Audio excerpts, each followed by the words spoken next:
this experience all started for me around 1973, when in that year I had two different broad daylight UFO sightings, very close. The first time maybe about 150 feet above, and the second time only about 70 feet away.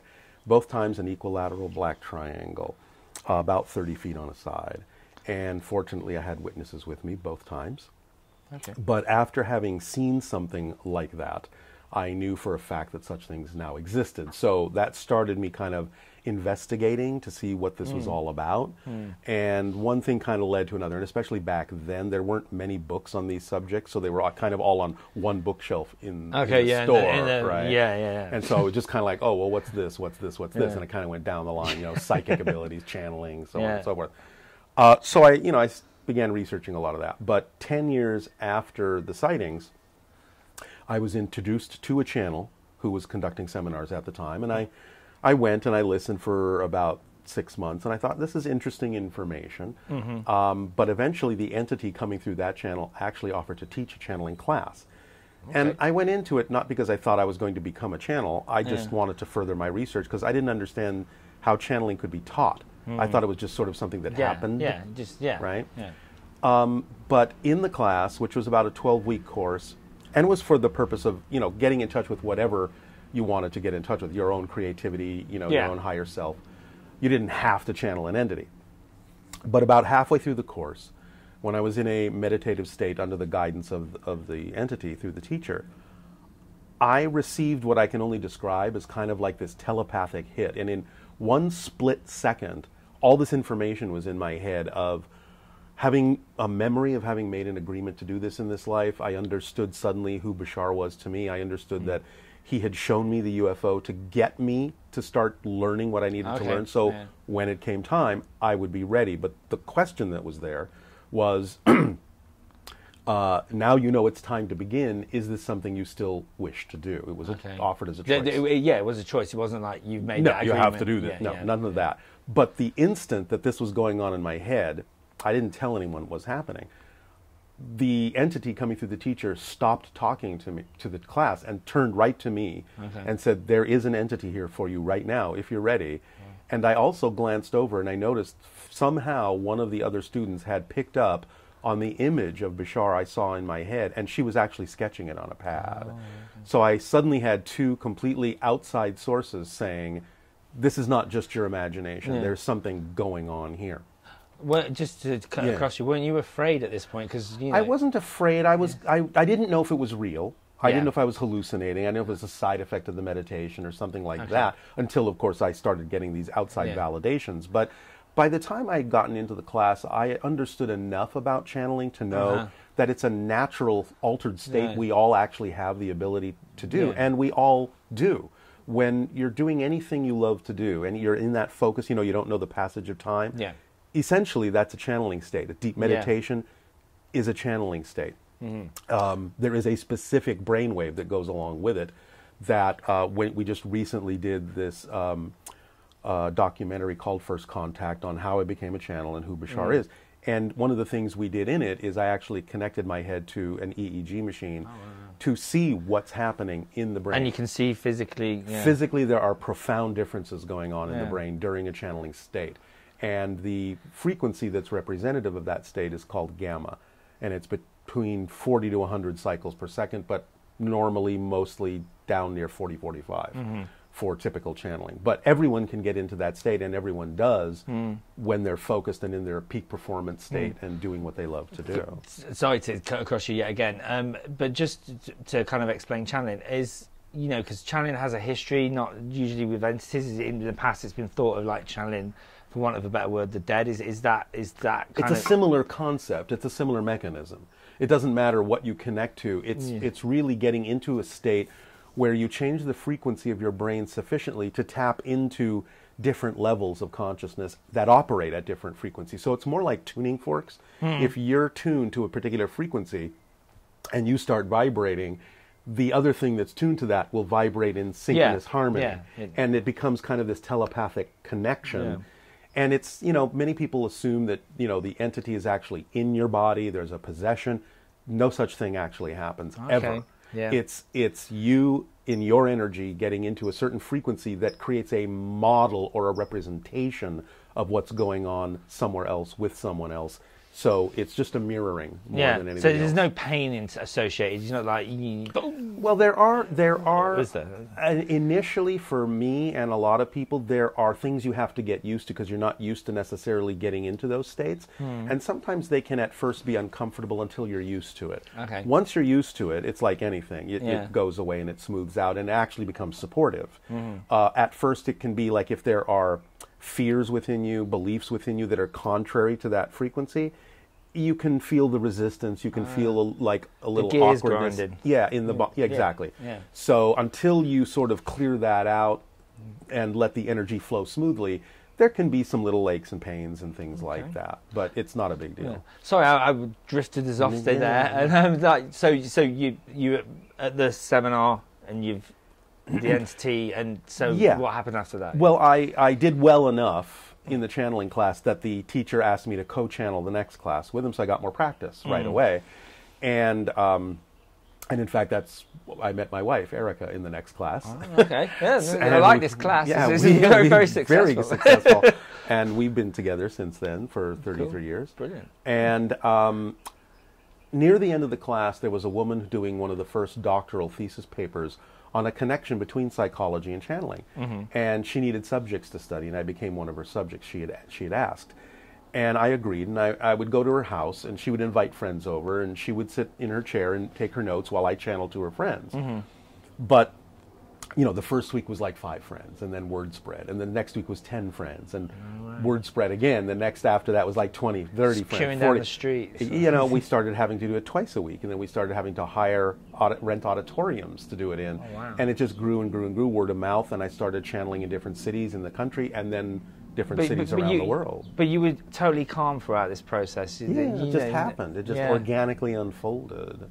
Because a lot of people will be, you know, you mentioned earlier that you'd agreed, you know, the entity said that in a previous life you'd agreed. Has he ever explained, or the entity ever explained how that happened? You know, like, well, when was the other life? Well, I mean, you know, there's different ways of looking at this because there's a linear space-time way of looking at it, and then there's like an everything exists all at once kind of way of looking at it. I guess the linear way would be to say that, you know, before I was born in spirit, this agreement was made, but at the same time, BASHAR has said, you know, from a colloquial perspective, it's like he's one of my future lives and I'm one of his past lives. So in a sense, we're the same being experiencing itself in 2 different ends of the spectrum. Oh, okay. And because everything exists at once, we can communicate.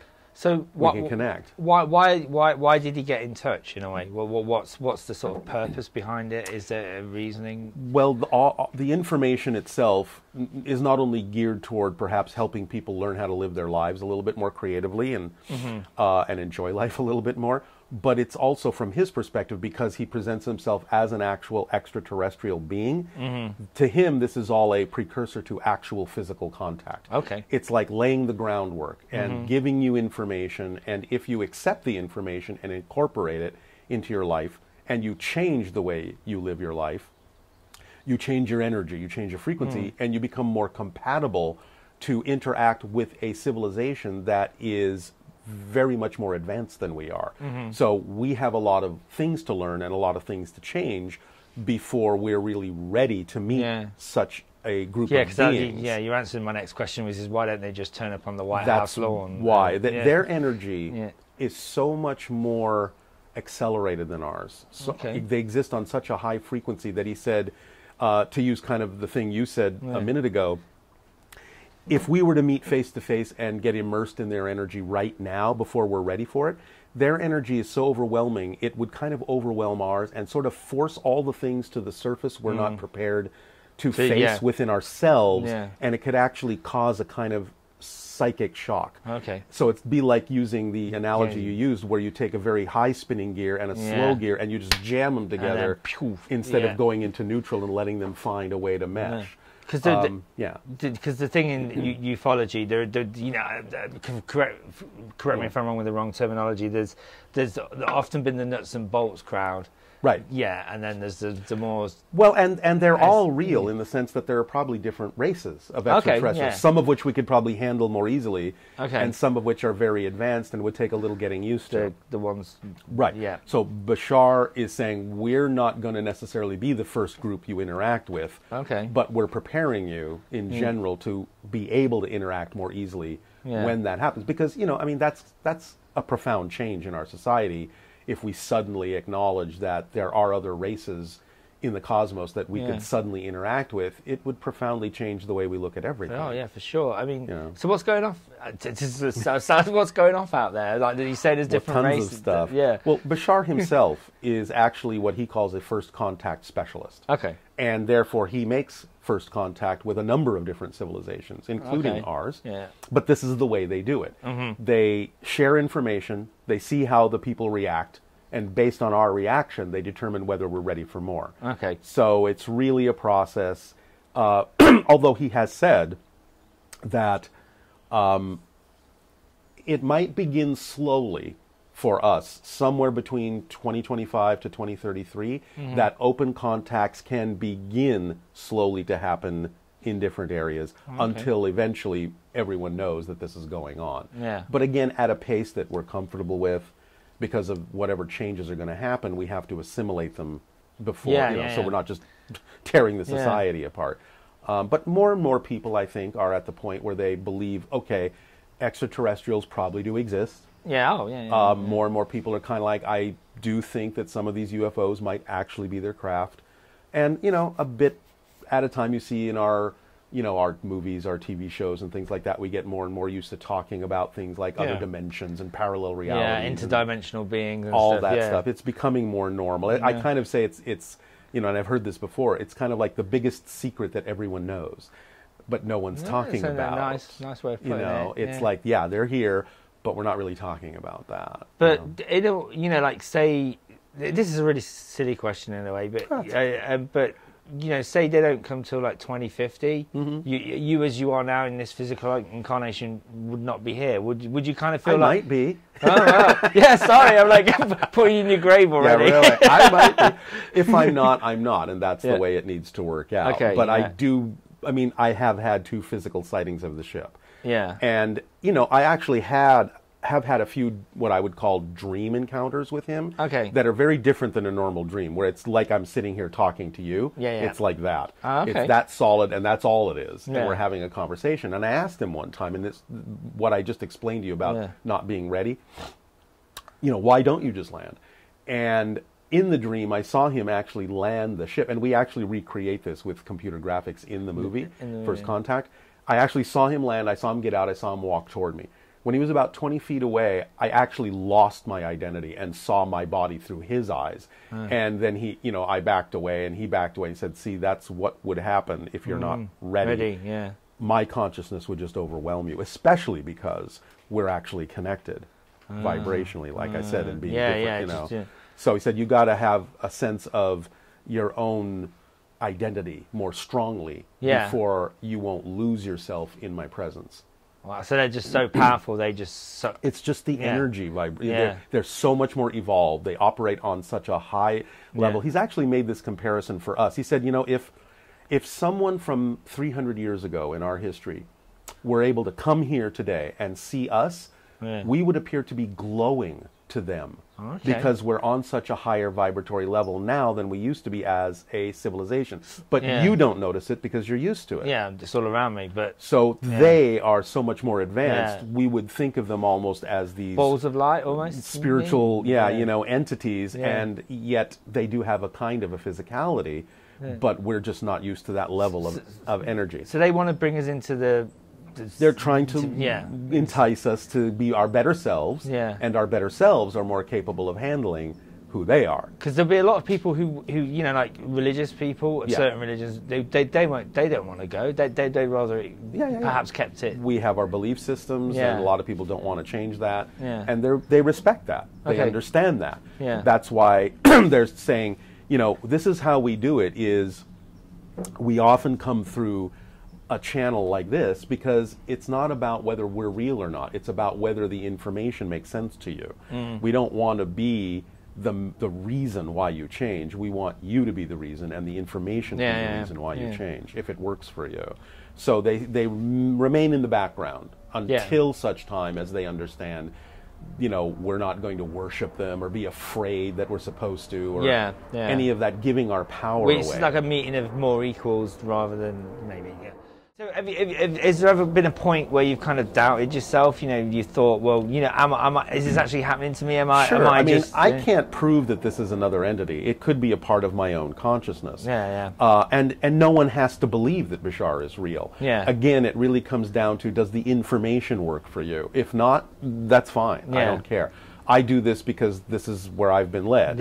And if it's not something that anyone really feels attracted to, that's fine with me. I know the information works for me when I apply it. I know it works for other people who do apply it, and they come back and tell me so. So how does it work? So someone will come and see you, and you will channel BASHAR, and then they will ask you a question like... Does it get as trivial? Anything and everything. They ask anything and everything. BASHAR mostly focuses on the idea of what you need to make the changes in your life that you're trying to make in a positive way.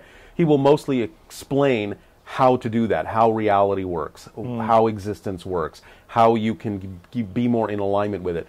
But the thing that I like about what BASHAR does is he doesn't leave it in these sort of New Age aphorisms. He will explain mechanically why this works. The physics of it. Why it works. And therefore, when people can sort of wrap their mind around it, they kind of walk away with a toolkit that they can use and say, well, okay, if I apply this and do this, I will get the effect that I'm looking for here. And that's kind of what he's geared to do.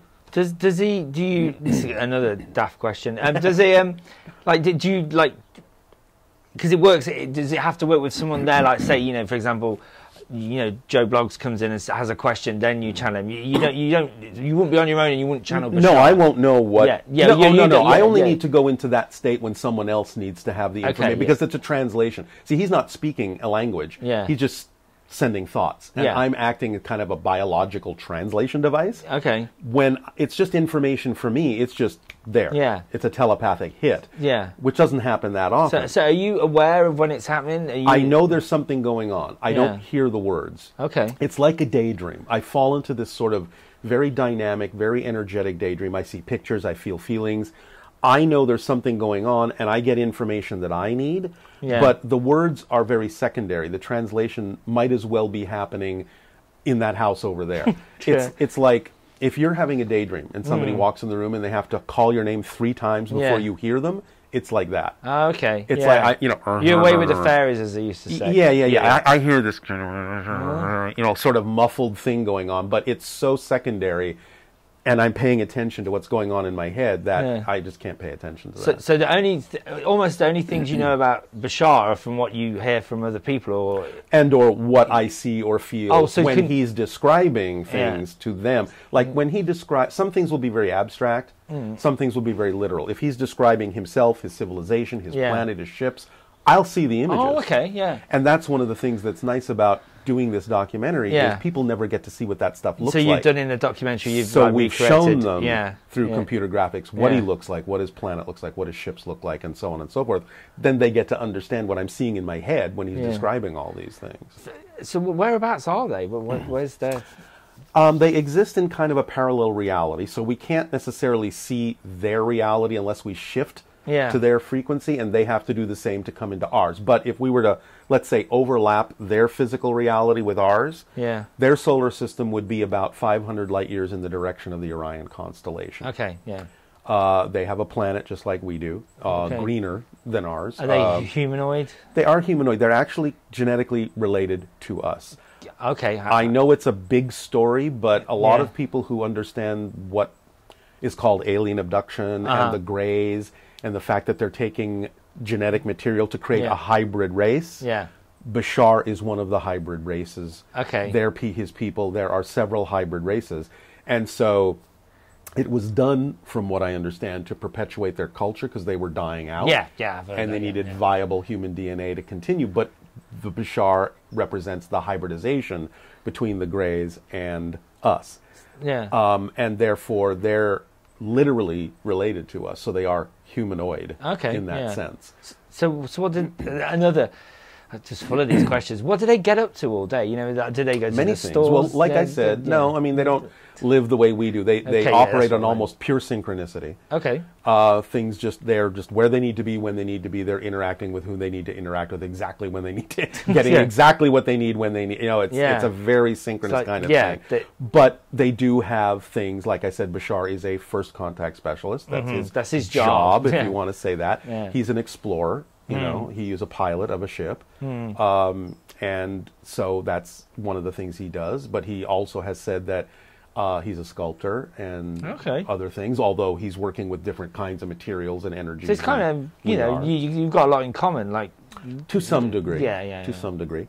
I mean, I'd love to have more in common with him in terms of going out there and exploring other planets and have a ship, but... You know, maybe someday. I don't know. I mean, it's a bit. Do you feel like you're doing not because you know people ridicule. You know, you become. But so you're doing the dirty job almost of theirs. Yeah, but that's okay because I get a lot out of it. Yeah. See, the thing of it is I know the information works. I get the result of that in my life. I see it happen. So it doesn't really much matter what they think because I know what works for me. Yeah. And I'm doing what I love to do, what excites me to do. I see the benefit in it. I'm helping a lot of other people, and it's very gratifying and humbling. And therefore, I have to just assume that if someone wants to come along and ridicule it, I understand that the only reason they'd be doing that is because, and I don't mean this offensively, they don't know what they're talking about.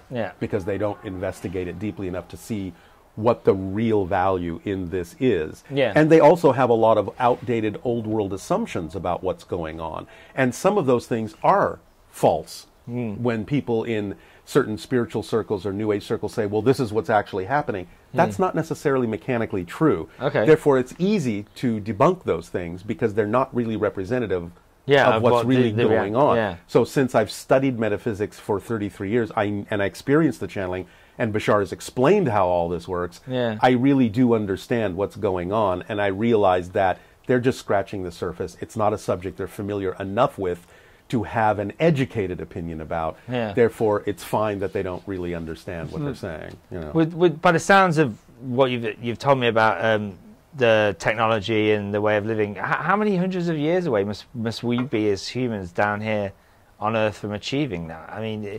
It might take a while, but you have to start somewhere. But every journey starts with a single step. Exactly. And even though BASHAR's people are very much more advanced than we are, hundreds, maybe thousands of years more advanced, it doesn't mean that we can't at least begin to experience the beginning levels of what they experience. And he's assuring us that we can. We just have to change our mindset and our belief system about what's possible for us. So is there an overall message from BASHAR? Like, I know this is a terrible journalistic thing. There is. There actually is. Well, let's go for it. Because it really comes down to you have to understand that your reality is the product of what you believe is true.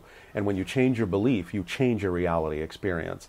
So he very, very clearly explains that one of the most important things we can do here is to act on the thing that contains the most passion, the most excitement for us to the best of our ability with no insistence on what the outcome ought to be. This is actually a formula that activates synchronicity in our life in a certain way and aligns us with our true frequency so that we actually do begin to experience life in a very much more rich, much more creative, much more loving sort of way. It really does work. And so he's very, very keen on getting us to understand that he's describing energy physics to us and how to change our reality. So if we follow these rules, then...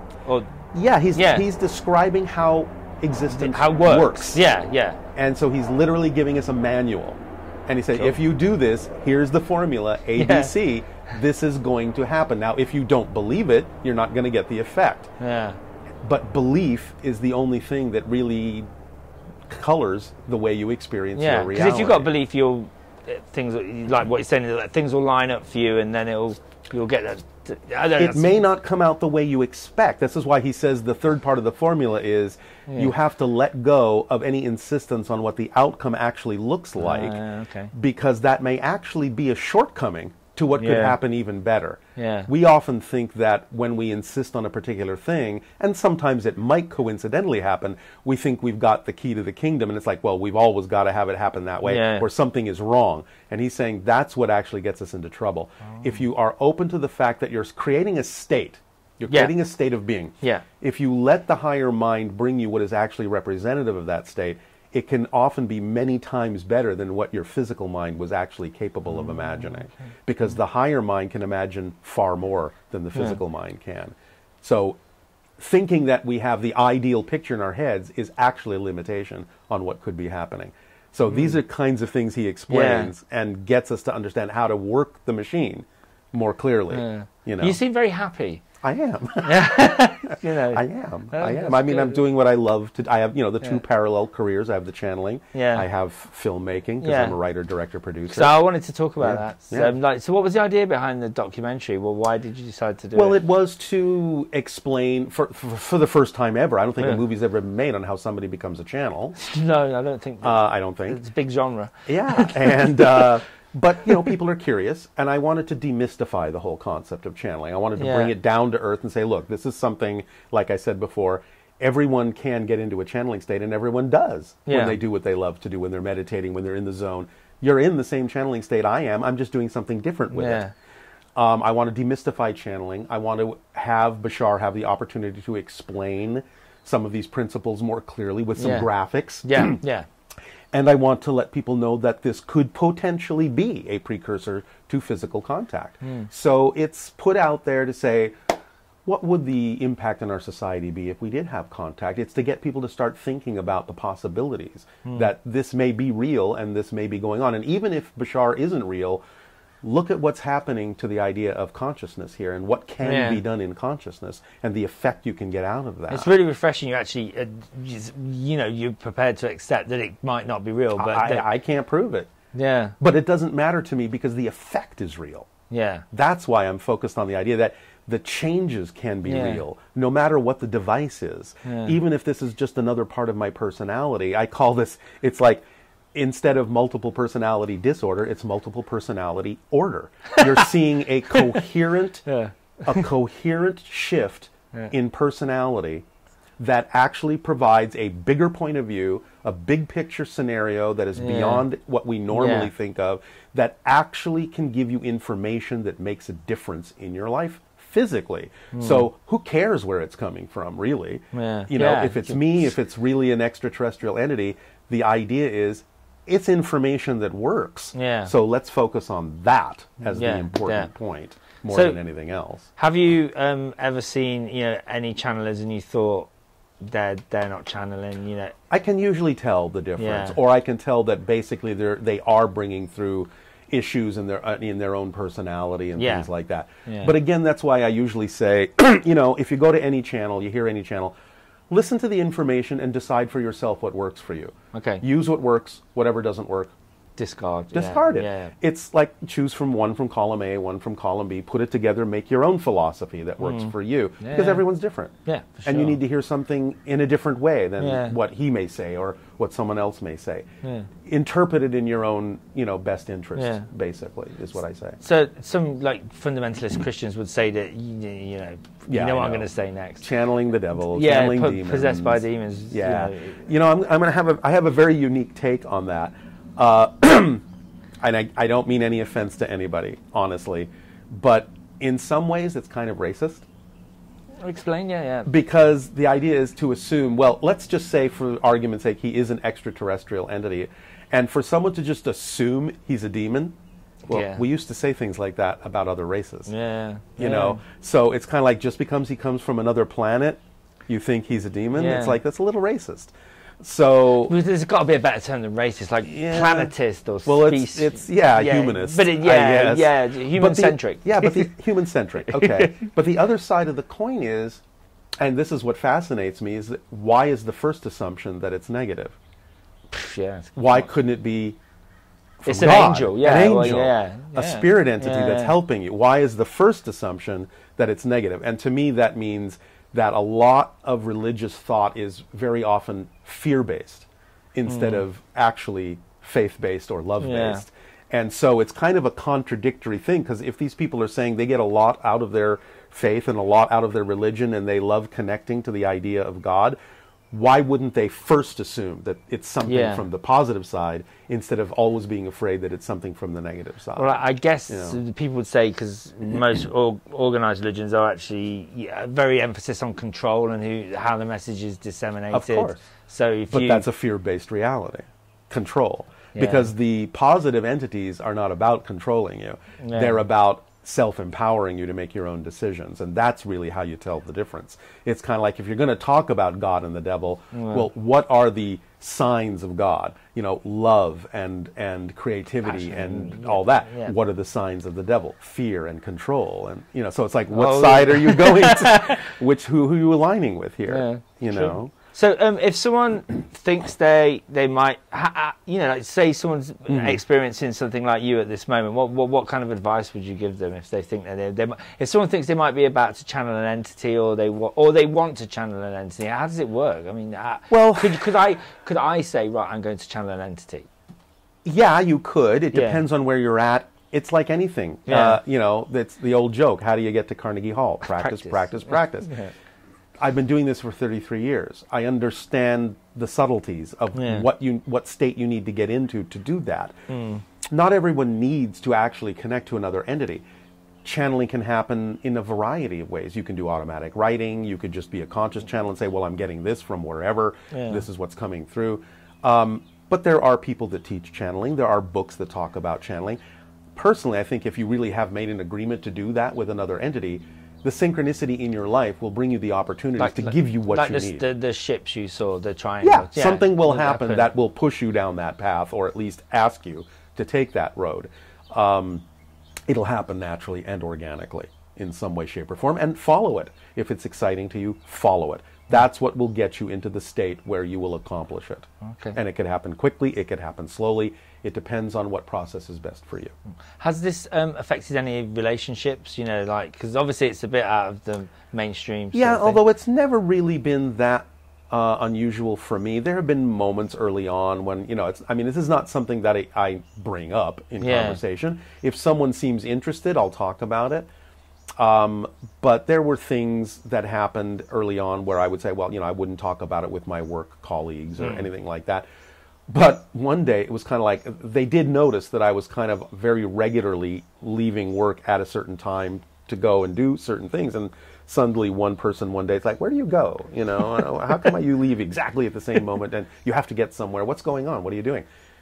And I was like, okay, well, let's see. I got to go to these seminars and blah, blah, blah. And after about 2 minutes of explaining, she said, oh, you're a channel. Oh. And I said, well, how do you know about that? Oh, my mom's been channeling for years. So it kind of never really was a problem for the people that are really close to me. Yeah. Even my parents, they didn't understand what I was doing at all. They didn't have any way to relate to that. But they said, if what you're doing is making you happy and what you're doing is helping other people, we're fine with it, even though we don't understand it at all. What it is. But so I was kind of lucky in not really having any real resistance in my life to these kinds of things. And certainly I know there are people that I've come across that do have trouble with it or resistance to it, but they're not really in my life in a way that means anything to me. Yeah, so it doesn't really matter. Cool. That's it. That's it? That's it. Simple. Easy peasy. You okay with that, James?